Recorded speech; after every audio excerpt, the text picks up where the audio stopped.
Hi, I'm Jeff Reinhardt, strength and conditioning coach at Winona State University.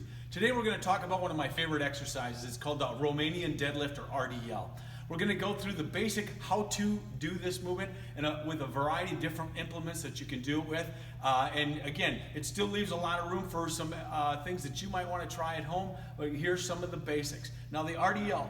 What that really is working is real heavy on the hamstrings, heavy on the glutes, and really works the low back very well. There's also some core component that's involved with it, but again, with the movement, particularly athletes are constantly trying to work on strengthening those hamstrings, and this is a great movement for them. The how-to portion is important, how you want to teach these people how to do it. And I think to really start with the basics. We've got a couple of implements here. Again, we have a straight bar. What I like to start with is just have them put their hands right here. The thumbs are essentially what the bar is representing, or your hands right here. I'll turn to the side because the positioning is really important and how you hinge is really important. So you want to make sure of a couple things. You're standing up real tall, okay? Feet are about shoulder width, can be slightly narrower, but something that's relatively comfortable.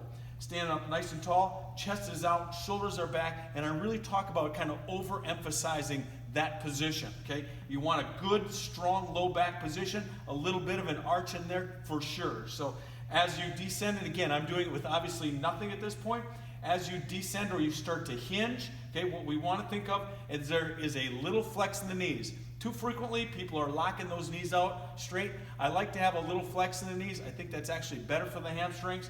So there's a little flex, and as you start to hinge forward, all I'm thinking now that my legs are, knees are unlocked a little bit, is I'm pushing my hips back. So that good arch in my low back, I start hinging and pushing my hips back.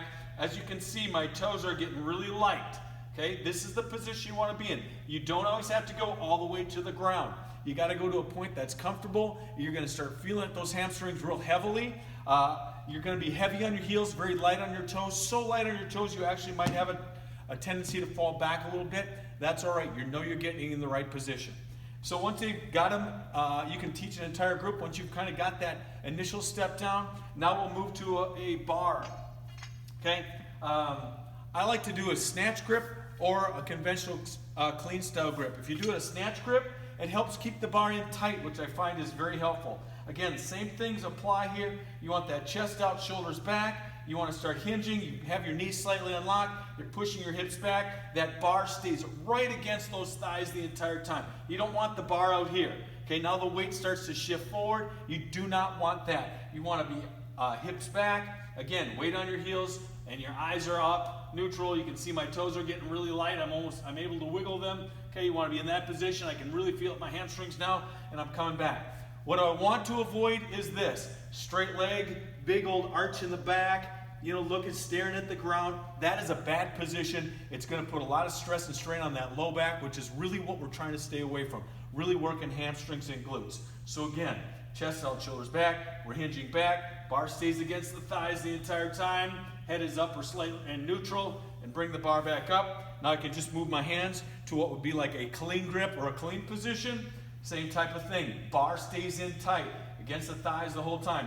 Knees are slightly unlocked. Chest out, shoulders back. Overemphasize that. Good arch in that low back. And now I'm just pushing my hips back. Okay, just pushing them back, pushing them back, pushing them back. Okay, and stand back up. Other implements that you can use in this. Again, if you don't have enough bars to go around, or the bars that you do have might be just a little bit heavy for whoever you might have, you can start off with something lighter. Okay, we've got a variety of med balls that you can use. Okay, you can go from as little as 8 pounds up to well over 100 pounds. I know that they have some med balls that run that heavy.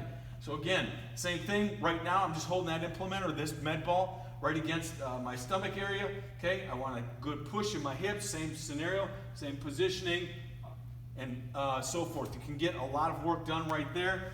And another implement that's a little bit different, but you might have a large number of bands. This is slightly different, puts you in a little bit different position. You want to step down on the band itself. Okay, walk your hands down to a point where it's going to be challenging for you, and that might take a little bit of time. But now you're starting in the low position for this one. You'll start in the low position, so you have to make sure that you're in a good position to begin with. My weight is back towards my heels, so I'll make sure that the band settles back there. My weight back towards my heels, I'm in a good position. Start up nice, come back up to nice and tall. Obviously, that's where the greatest amount of strain is taking place at this moment. holding that position, pushing my hips back, working it back down with the band, and then back up once again. So just a variety of different ways to work that, that post chain area, the hamstrings, glutes, that low back. Again, some cores being involved with that. But again, the RDL, a fabulous movement to work those areas.